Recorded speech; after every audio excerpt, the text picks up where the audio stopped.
Welcome back. My name is Mark, and this started on the night I thought my life was finally turning around.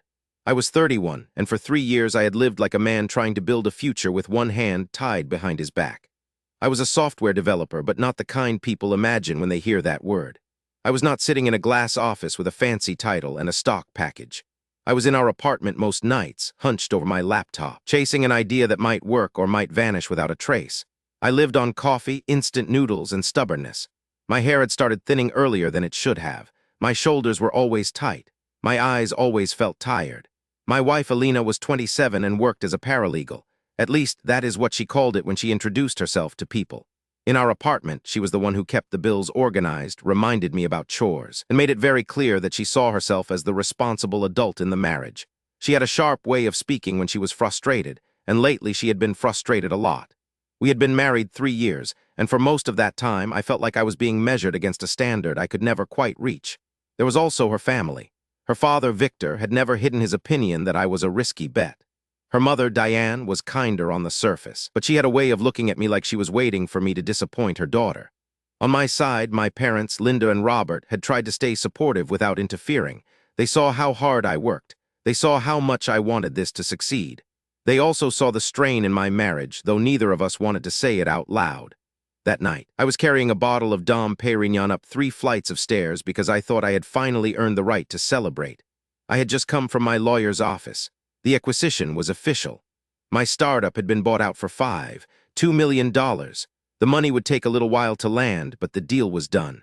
I remember standing outside our apartment door with my hand on the bottle, smiling to myself like an idiot because I had spent so long imagining this exact moment.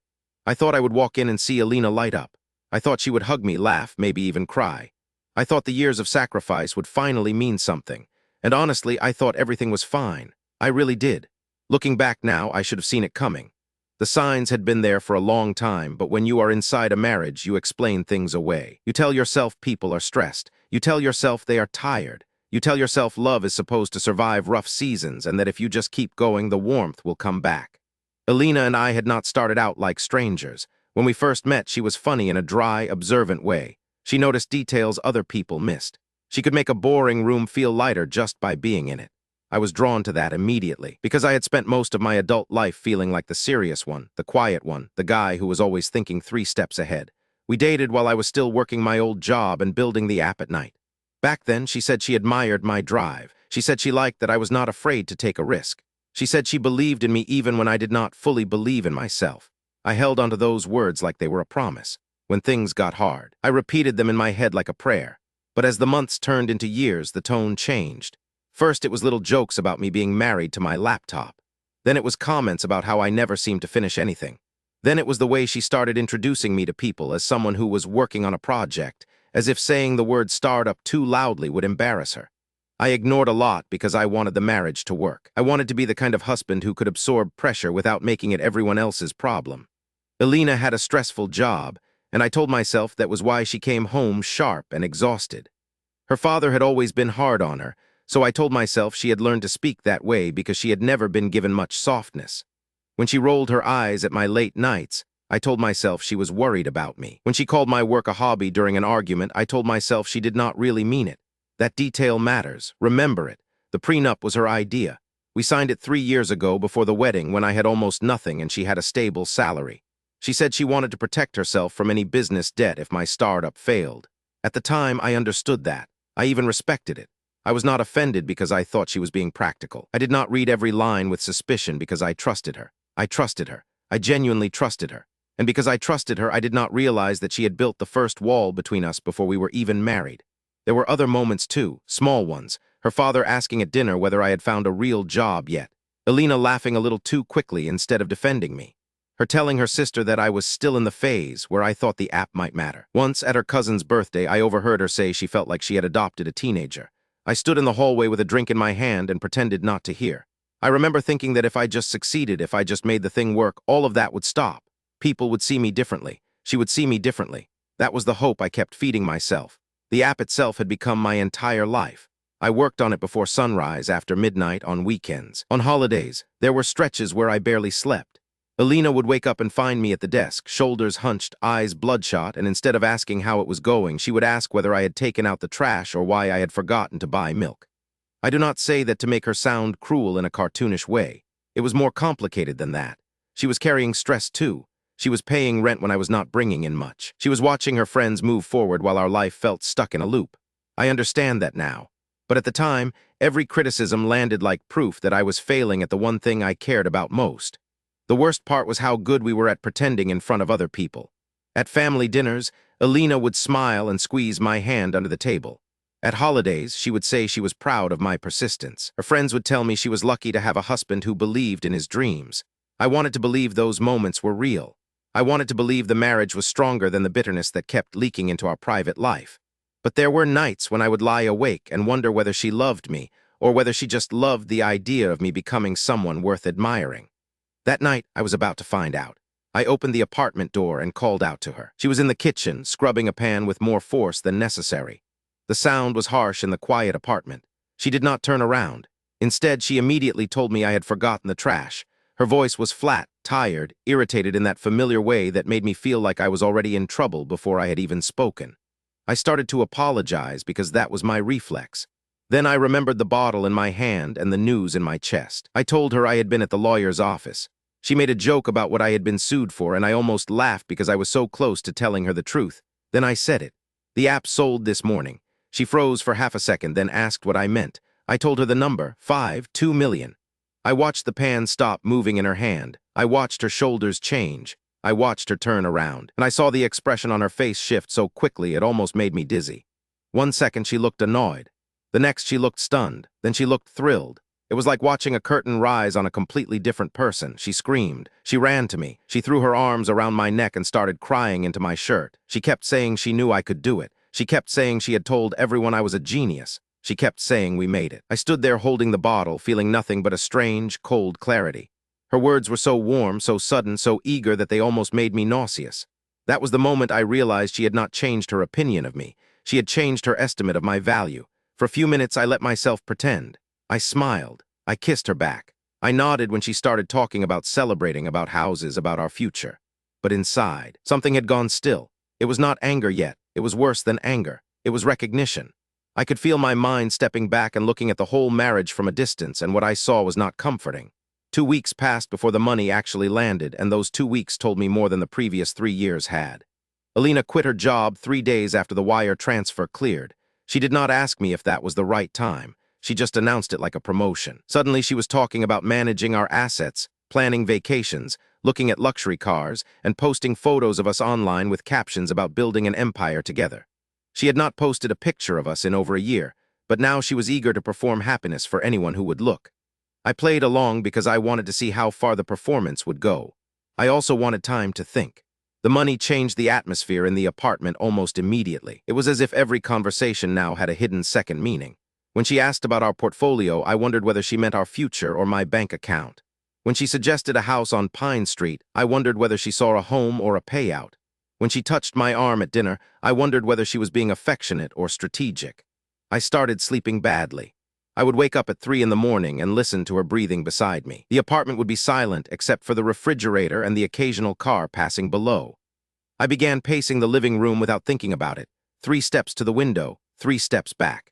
It was a habit from the startup days, when anxiety had nowhere to go except into motion. One night I found myself on the couch with my phone in my hand, scrolling through relationship posts because I wanted to know whether this sudden distance was normal after a major life change. I was not looking for anything specific. I just wanted reassurance that what I felt was real. That was when I saw her post. The title alone made my stomach drop. Trapped with a man-child who got lucky. How to bypass a prenup. I clicked it. I read the first line, then the second. Then I had to stop because my hands had gone cold. She described me as a loser. She called me a burden. She wrote that I played on my computer all day pretending to work. She said she had carried us. She said she had paid the rent. She said her family was embarrassed by me. Every sentence felt like a small cut, precise and deliberate. Then she mentioned Jason, the vice president at her firm, the man she had been calling a mentor. She wrote that they had not slept together yet, but the emotional connection was there. She wrote that he had told her to leave the dead weight. I kept reading because I could not stop myself. Then came the part that made my pulse slow down instead of speed up. She wrote that the idiot's little computer project had sold for 2 million. Exact. She wrote that she could not leave now because she had put in the time and deserved half for emotional damages, and then she explained the prenup. She admitted she had pushed for it. She admitted she had not read the fine print because she assumed there would never be anything worth protecting. She admitted that the agreement blocked her from anything I created or sold that was not joint labor. Then she asked whether there was any way to claim duress or argue that I had hidden assets.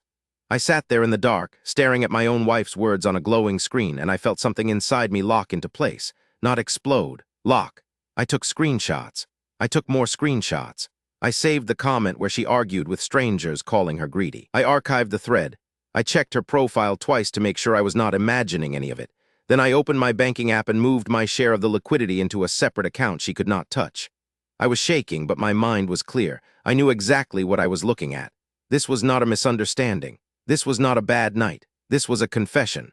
I typed a reply to her post with my thumbs moving faster than I thought possible. You don't. That prenup you didn't read protects the loser. Divorce papers on the kitchen counter. Then I stood up and started packing. I did not take much. Laptop, hard drives, passport, clothes for a week. I left the watch she had bought me with my own card. I left the ring on the nightstand. I wrote a note on the kitchen counter saying I knew about Jason, I knew about the post, and I knew about the plan. I told her the prenup protected what I made, and that she would get what she came in with. I told her not to contact me. Then I did one more thing. I created a group chat with both of our parents and sent them the screenshots.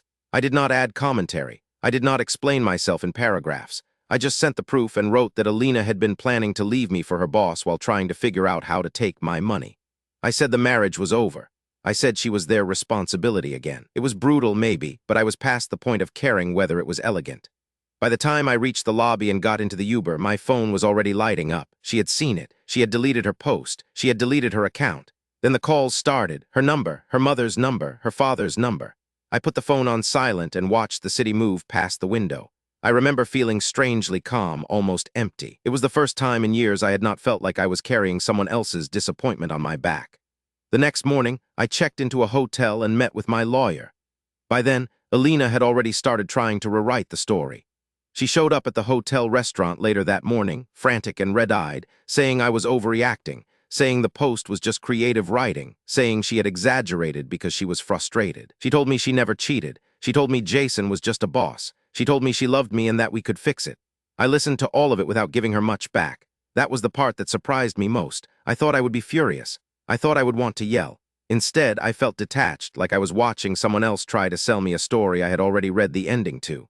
When I showed her the screenshot of her own words about the prenup, her face changed, the mask slipped. For a second she looked terrified, then she looked angry, then she looked ashamed. It was all there one after another, and none of it changed what had already happened.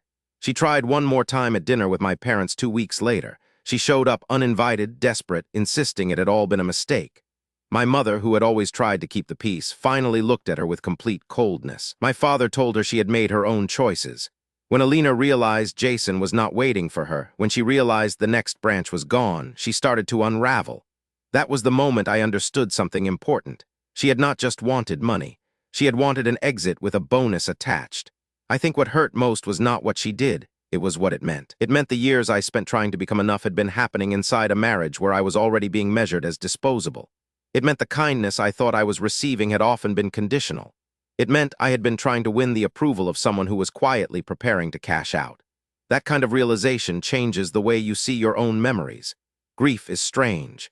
It does not always look the way you expect. Sometimes it looks like anger. Sometimes it looks like relief.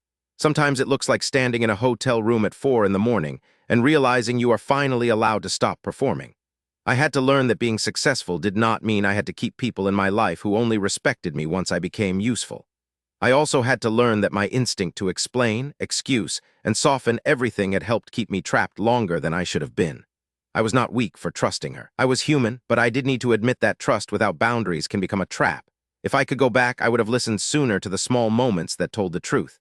The jokes, the eye rolls, the way she spoke about me when she thought I was not listening, those details were not harmless. They were the shape of the real relationship. I also learned that money does not fix a broken dynamic. It reveals it. The acquisition did not create the problem, it exposed it. Before the sale, Alina could tell herself she was supporting a struggling husband. After the sale, she had to face the fact that the person she had been dismissing was now the one with the power to leave. That is when the panic started, not because she loved me more, but because the leverage changed. As for me, I changed too. I stopped apologizing for taking up space. I stopped treating every disagreement like a test I had to pass. I stopped assuming that if I just worked hard enough, everyone would eventually become fair. That was probably the biggest lesson. Fairness is not something you earn by being useful. It is something people either offer or they do not. I want to give you an update because a lot has changed. The divorce moved faster than either of us expected because the prenup was clear and the screenshots were impossible to explain away. Alina tried several lawyers, but once they saw the document and the messages, most of them backed off. She lost the argument before it really began. My lawyer handled everything. I moved into a new condo with a dorm and started a venture firm and began investing in other founders who reminded me of myself before all of this happened. I also started sleeping better. That alone felt like a miracle. I met Sarah about 6 months after the divorce started becoming real. She is an architect, and she did not care about my money when we first met. She cared that I listened. She cared that I could sit still and have a normal conversation. When I told her how much the buyout was worth, she shrugged and asked if I could pass the salt. That was the first time in years I felt like I was being seen as a person instead of a project. We are still together, and it is quiet in a way that feels healthy, not empty.